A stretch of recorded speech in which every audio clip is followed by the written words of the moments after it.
This is today's editorial, which is re-apping the worldwide. हमें मतलब इन words का मतलब नहीं पता, what is re-apping, what is worldwide, then skip it. आगे बढ़ ना, अभी हम इस पूरे एडिटोरियल को जो है स्किम कर सकते हैं. I'll tell you how, कि जो वर्ड्स के मीनिंग आपको नहीं पता है उन्हें आप स्किप करो और आगे बढ़ो. मैं बताती हूँ. इसकी ज़रूरत है उन्हें वर्बल अश्योरेंस से ज़्यादा ज़रूरत है कि वो कुछ करके भी दिखाए. तो जो फार्मर्स है वो हमेशा एक्सप्लॉइट होते आए हैं काफ़ी टाइम से, और जो रिफॉर्म्स जो हैं जो सेंटर जो लेकर आई है वो एग्रीकल्चर को मतलब और भी ज़्यादा एफिशिएंट बनाने के लिए और लिक्विडिव बनाने के लिए जो 3 ऑर्डिनेंस जो उन्होंने पास किए हैं बिल में, जो 3 ऑर्डिनेंस है लार्ज सेक्शन में, ठीक. सो पार्लियामेंट ने इसको पास किया सितंबर में, और मोर देन 500 फार्मर्स जो हैं अब इस रास्ते पे निकल चुके हैं. तो और मतलब निकल चुके हैं, किस चीज़ के लिए निकल चुके हैं? धरना देने के लिए निकल चुके हैं. हज़ारों की तादाद में जो फार्मर्स हैं नेबरिंग स्टेट्स ने क्या कर लिया, उनको वहीं पे रोक दिया गया पुलिस के द्वारा, जो वो दिल्ली जो आ रहे हैं. तो जहाँ पे उन्हें रोका गया वहाँ पे वो कैंपिंग करते गए हैं अराउंड द नेशनल कैपिटल, हमारी दिल्ली के अराउंड. जहाँ पे भी उनको स्टेट्स ने रोक लिया है कि अब आगे नहीं जा सकते, तो उन्होंने वहीं पे अपनी कैंपिंग स्टार्ट कर दी है और उनको मना किया गया है आगे मूव करने से. द सेंटर अपनी उसको ओरिजिनल मिस्टेक पता चल गई कि उसने क्या करा है इन लॉज को पास करके विदाउट, क्या पता कैसे चला है कि उन्होंने बिना कंसल्टेशन और बिना पॉलिटिकल सेंसस और बिना क्रिटिक्स के थ्रू उन्होंने अपने वो जो 3 लॉ है वो अपने मतलब रिलीज़ कर दिए बिना किसी की कंसल्टेशन के. और प्राइम मिनिस्टर मोदी जो है उन्होंने संडे को कहा कि ये फार्मर्स के लिए जो है ये नए मेजर्स बहुत बेनिफिट देंगे, और इस मई में वो ट्रू भी होंगे. सबसे बड़ा ट्रबल तो ये है कि most of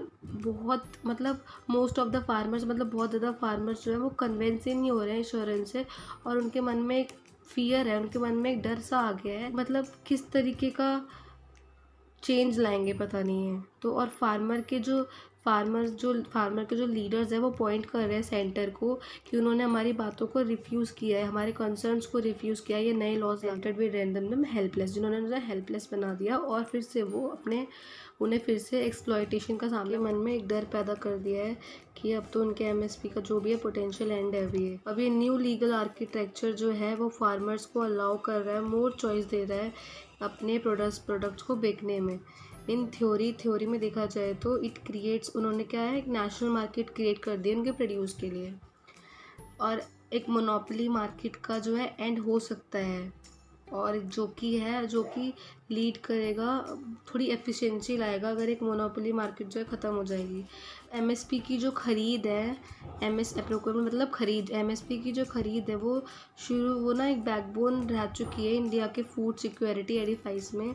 and if the new laws, और अगर न्यू लॉज जो हैं वो एमएसपी को डिसमेंटलिंग करेंगे, मतलब कि एमएसपी को ख़त्म कर देंगे, तोड़ देंगे, और जो मंडी सिस्टम है, देन द फार्मर्स को डर लग रहा है कि वो उनका जो we have they will have little leeway, कि उनको थोड़ा बहुत ही मतलब छूट या कुछ मान लो थोड़ा बहुत ही उन्हें एक्स्ट्रा मिलेगा in contracts with private buyers. Railroading करना इन मेजर्स का कोई एक अकेला रास्ता नहीं है.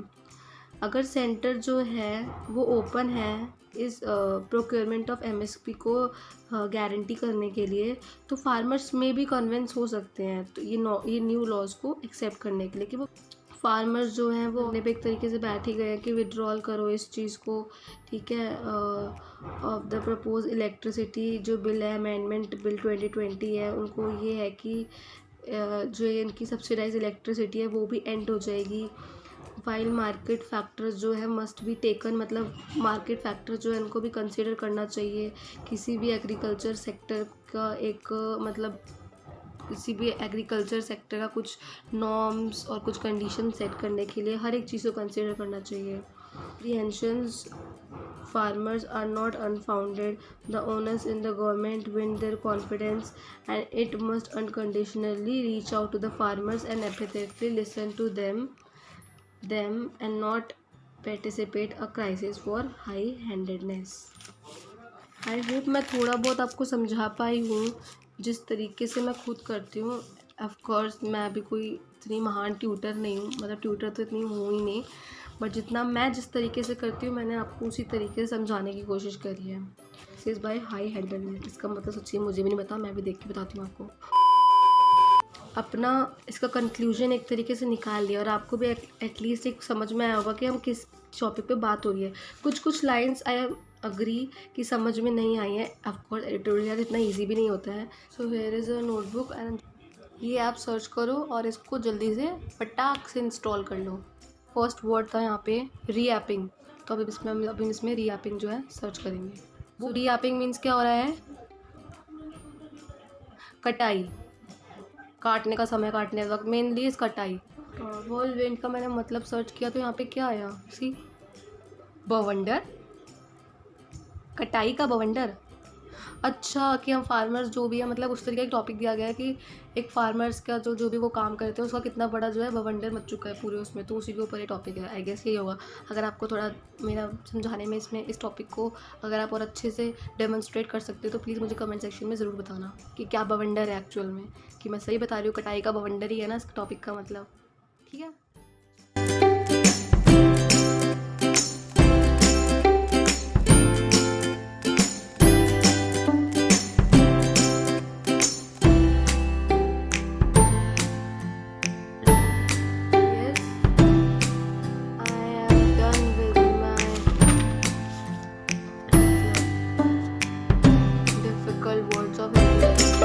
तो ये था हमारा आज का हिंदू एडिटोरियल का, सॉरी आज का तो नहीं था, ये था 30 नवंबर का हिंदू एडिटोरियल था ये। मेरे को यही मिले। देखो आपको पीछे जो है बैकग्राउंड में न्यूज़पेपर्स कुछ दिख भी रहे होंगे, वो क्यों है मैं आपको बता देती हूँ। बिकॉज पहले क्या था ना कि मैं जो ये एडिटोरियल्स जो थी ना वो मतलब न्यूज़पेपर मंगवाती थी, ठीक है। मतलब भैया रोज़ देने आ जाते थे पेपर सुबह सुबह मॉर्निंग में। आपने मेरा पहले का व्लॉग देखा भी होगा पूरा। बट अब क्या है ना, मतलब कोरोना की वजह से भी और ये सब चीज़ें देखते हुए जो हमने न्यूज़पेपर जो बंद करवा दिया और अब मैं ऑनलाइन ही पढ़ती हूँ।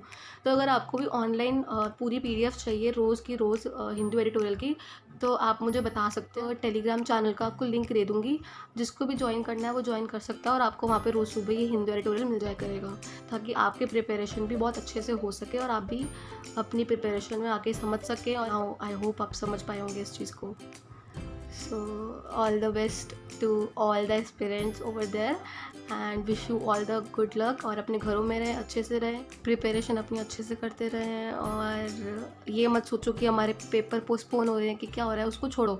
आपकी प्रिपरेशन पूरी होनी चाहिए, चाहे आपका पेपर अक्टूबर में निकले, नवंबर में निकले, जून में निकले, मई में निकले, कभी भी निकले, कभी भी नोटिफिकेशन आ जाए, लेकिन आप हमेशा प्रिपेयर्ड होने चाहिए उस चीज़ के लिए। So all the best and be safe. Bye bye.